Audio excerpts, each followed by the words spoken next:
오늘 우리에게 주시는 하나님의 말씀은 사무엘상 9장 15절에서 27절 말씀입니다.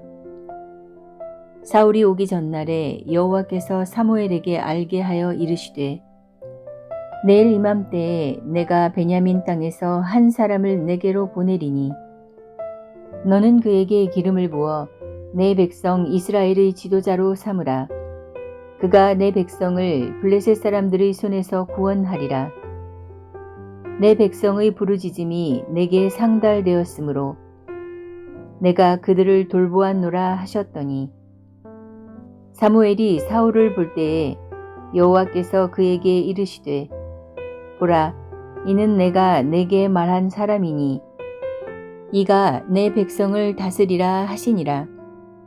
사울이 성문한 사무엘에게 나아가 이르되 선견자의 집이 어디인지 청하건대 내게 가르치소서 하니 사무엘이 사울에게 대답하여 이르되 내가 선견자이니라.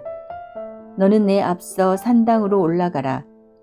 너희가 오늘 나와 함께 먹을 것이요 아침에는 내가 너를 보내되 내 마음에 있는 것을 다 내게 말하리라. 사흘 전에 일은 내 암나귀들을 염려하지 말라. 찾았느니라. 온 이스라엘이 사모하는 자가 누구냐? 너와 내 아버지의 온 집이 아니냐 하는지라. 사울이 대답하여 이르되 나는 이스라엘 지파의 가장 작은 지파 베냐민 사람이 아니니이까. 또 나의 가족은 베냐민 지파 모든 가족 중에 가장 미약하지 아니하니이까. 당신이 어찌하여 내게 이같이 말씀하시나이까 하니 사무엘이 사울과 그의 사환을 인도하여 객실로 들어가서 청한 자 중 상석에 앉게 하였는데 객은 30명가량이었더라.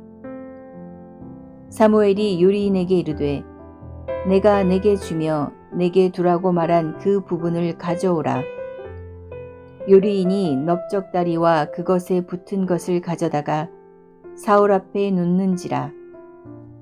사무엘이 이르되 보라, 이는 두었던 것이니 내 앞에 놓고 먹으라. 내가 백성을 청할 때부터 너를 위하여 이것을 두고 이때를 기다리게 하였느니라. 그 날에 사울이 사무엘과 함께 먹으니라. 그들이 산당에서 내려 성읍에 들어가서는 사무엘이 사울과 함께 지붕에서 담화하고 그들이 일찍이 일어날새 동틀 때쯤이라. 사무엘이 지붕에서 사울을 불러 이르되 일어나라. 내가 너를 보내리라 하매 사울이 일어나고 그 두 사람 사울과 사무엘이 함께 밖으로 나가서 성읍 끝에 이름에 사무엘이 사울에게 이르되 사환에게 우리를 앞서게 하라 하니라. 사환이 앞서가므로 또 이르되 너는 이제 잠깐 서 있으라. 내가 하나님의 말씀을 내게 들려주리라 하더라.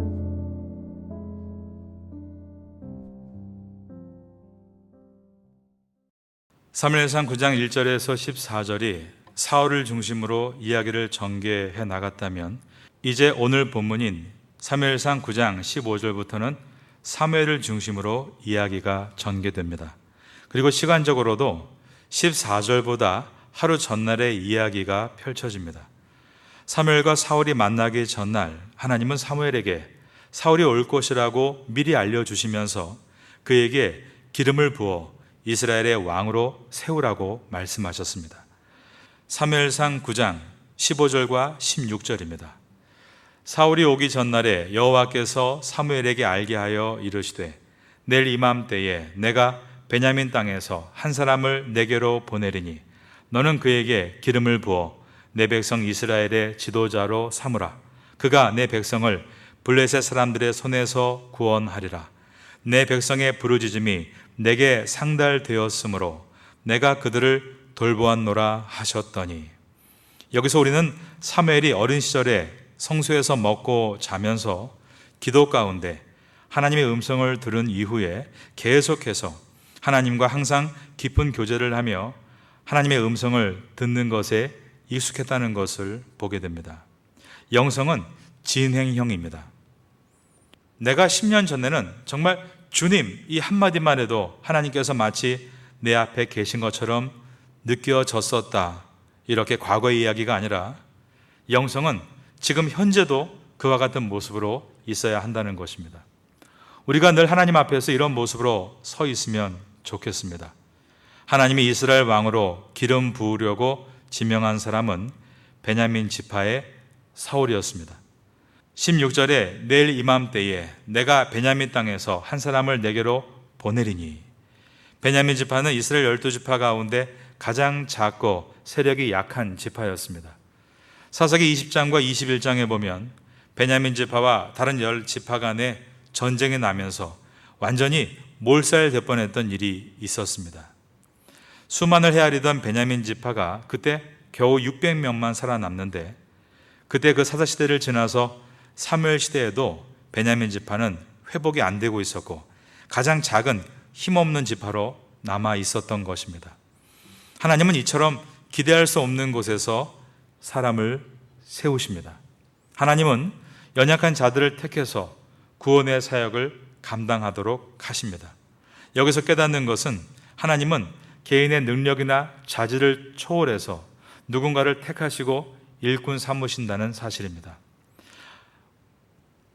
그렇다면 왜 하나님은 이렇게 일하시는 것입니까?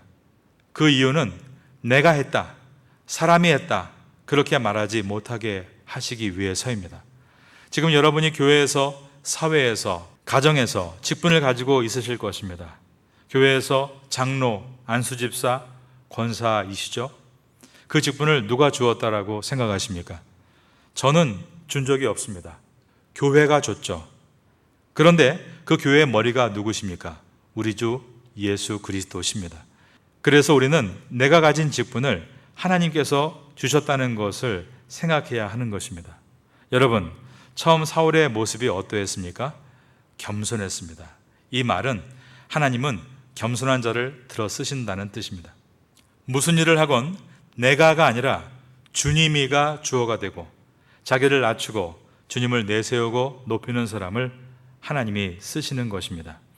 내가 잘해서 직분을 맡은 것이고 내가 맡은 이상 잘해서 좋은 결과를 만들어 내보겠다는 생각은 자신에게 맡겨진 직분을 자신의 능력에 따라 결과를 바꿀 수 있다라고 생각하는 교만한 마음입니다. 이런 교만함이 들어가면 첫째로 하는 것이 있는데 기도하지 않게 됩니다. 주님을 의지하지 않게 되는 것입니다. 그 대신에 계속해서 자신의 경험, 방법론만을 내세웁니다. 제가 알고 있는 여자 전도사님 한 분이 계셨습니다. 이분은 말주변이 너무 없는 분이셔서 주일학교 어린이들을 가르칠 능력이 없었습니다. 하지만 교회에서 교육자들에게 각각 직분을 맡겨야 하니까 이왕이면 다홍치마라고 재주 있는 사람들이 청년부, 고등부, 중등부 등 높은 반을 맡고 제일 재주 없어 보이는 그 여자 전도사님이 초등부를 맡았습니다. 사람들은 그냥 그가 올해 현상 유지만 해도 잘하는 것이라고 생각했습니다. 그런데 이분의 좋은 점이 있었습니다. 그것은 이분은 정말 기도를 많이 하는 분이었습니다. 그리고 성경을 많이 읽는 분이었습니다. 하나님만 의지하는 분이었습니다. 그러니까 어떻게 했습니까? 예수님의 향기가 나겠죠. 겸손한 것입니다. 그런데 말주변은 정말 없었습니다. 하지만 그 한 해 정말 지금 생각해도 놀라울 정도로 초등부가 엄청나게 부흥했던 것을 기억합니다. 왜 그랬을까요? 하나님이 초등부를 직접 목회하신 것이죠. 하나님은 자기 재능으로 그의 결과가 달라진다고 생각하며 기도 안 하는 사람 대신에 모든 주권이 하나님께 있음을 믿고 맡기는 그 사람을 사용하셨습니다. 오늘 새벽에도 기도를 통해 그러한 겸손의 은혜가 여러분 한 분 한 분에게 임함으로 여러분 모두가 주님께 쓰임받게 되시기를 주님의 이름으로 축원합니다. 아래에 있는 9장 21절을 보겠습니다. 사울이 대답하여 이르되 나는 이스라엘 지파의 가장 작은 지파 베냐민 사람이 아니니이까 또 나의 가족은 베냐민 지파 모든 가족 중에 가장 미약하지 아니하니이까 당신이 어찌하여 내게 이같이 말씀하시나이까 하니 사무엘이 사울과 그의 집안에서 왕이 나올 것을 기대한다고 말하자 자신과 자신의 집이 미약하다라고 했습니다. 모세도 하나님께서 이스라엘 백성을 출애굽시킬 영도자로 부르실 때 내가 누구에게 바로에게 가며 이스라엘 자손을 애굽에서 인도하여 내리까라고 고백을 했었습니다. 기드온도 하나님이 사사로 부르실 때 사사기 6장 15절에 보면 오 주여 내가 무엇으로 이스라엘을 구원하리이까 보소서 나의 집은 므낫세 중에 극히 약하고 나는 내 아버지 집에서 가장 작은 자니이다 라고 말을 했습니다. 이처럼 하나님께 쓰임받는 사람들은 자신의 미약함을 겸허히 고백하는 인물이었던 것입니다. 여러분, 하나님 앞에서건 사람 앞에서건 우리는 늘 스스로를 돌아보고 낮아질 수 있어야 합니다. 그 이유는 인간은 조금만 방심하면 높아지기 때문입니다. 주님께서 말씀합니다. 우리가 스스로 낮아지면 우리를 높여주시겠다라고 말입니다. 9장 22절부터 24절을 보겠습니다. 사무엘이 사울과 그의 사환을 인도하여 객실로 들어가서 청한 자 중 상석에 앉게 하였는데 객은 30명 가량이었더라. 사무엘이 요리인에게 이르되 내가 내게 주며 내게 두라고 말한 그 부분을 가져오라. 요리인이 널쩍다리와 그것을 붙은 것을 가져다가 사울 앞에 놓는지라. 사무엘이 이르되 보라 이는 두었던 것이니 내 앞에 놓고 먹어라. 내가 백성을 청할 때부터 너를 위하여 이것을 두고 이 때를 기다리게 하였느니라. 그날에 사울이 사무엘과 함께 먹으니라. 사무엘이 자기 식탁에 사울과 그의 사환을 초대했다는 것입니다. 그런데 사무엘이 30명의 초대 손님 가운데 가장 상석으로 사울을 불렀습니다. 그리고 가장 좋은 음식을 사울에게 주었습니다. 예수님은 상석에 앉지 말라라고 하셨죠. 예수님께서 바리새인들과 서기관들에게 하신 말씀입니다. 우리 믿는 성도들은 상석에 앉는 것을 경계해야 합니다. 우린 늘 낮아지는 훈련을 해야 하기 때문입니다. 그런데 우리가 낮아지면 하나님께서 우리를 높여주신다는 것입니다. 사울은 자신은 가장 작은 베냐민 지파의 사람이고 베냐민 지파 안에서도 가장 약한 가정의 아들이라고 고백했습니다. 그렇게 겸손한 그를 오히려 하나님은 높이셔서 모든 지파의 대표들이 모인 그 자리에 가장 상석에 앉혀주셨습니다. 25절을 봅니다. 9장 25절입니다. 그들이 산당에서 내려 성읍에 들어가서는 사무엘이 사울과 함께 지붕에서 담화하고 사무엘이 사울과 담화를 나눕니다. 그 다음날 아침에는 사무엘은 동틀 때에 일어난 사울을 불러서 또 그와 함께 밖으로 나가서 또 이야기를 나눕니다. 9장 26절입니다. 그들이 일찍이 일어날 새 동틀 때쯤이라 사무엘이 지붕에서 사울을 불러 이르되 일어나라 내가 너를 보내리라 하매 사울이 일어나고 그 두 사람 사울과 사무엘이 함께 밖으로 나가서 성읍 끝에 이름에 사무엘이 사울에게 이르되 사환에게 우리를 앞서 가게 하라 하니라. 사환이 앞서가므로 또 이르되 너는 이제 잠깐 서 있으라. 그러면서 내가 하나님의 말씀을 내게 들려주리라 라고 했습니다. 이처럼 사무엘은 사울에게 지붕에서도 말씀을 전하고 성읍 끝에서도 말씀을 전한 것입니다. 사무엘은 하나님의 말씀을 이 모양 저 모양으로 계속해서 전한 것이었습니다. 여러분, 하나님은 하나님께서 택하신 일꾼을 말씀으로 인도해 주신다는 것입니다. 그러므로 위대한 주님의 일꾼들은 모두가 말씀의 사람들이었습니다.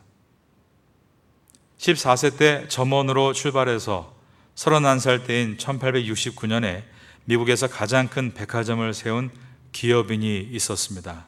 그가 백화점의 선구자, 백화점 왕이라 불렸던 존 워너메이커입니다. 그는 훌륭한 신앙인이었습니다. 그는 말년에 이런 고백을 합니다. 저의 재산은 건물과 땅만 해도 대략 200억 달러가 됩니다. 그런데 이 가운데 가장 가치 있고 소중한 것은 11살의 시골 소년일 때 2달러 75센트를 주고 산 빨간 가죽 성경입니다. 당시 돈이 없어 할부로 구입했는데 이 성경은 가장 귀한 재산이 되었습니다. 왜냐하면 이 성경이 오늘의 저를 만들었기 때문입니다. 하나님을 사랑한다는 표현은 하나님의 말씀을 사랑하는 것으로 나타납니다. 많은 믿음의 선배들이 말씀을 통해 빚어져 갔듯이 저와 여러분도 말씀으로 아름답게 빚어져 가시기를 바랍니다. 오늘 하루 동안 본문 말씀을 다시 한번 읽으시고 쓰시고 묵상하시는 가운데 말씀의 은혜를 깊이 체험해 나가심으로 삶에서 승리하시는 여러분 되시기를 예수님의 이름으로 축원합니다.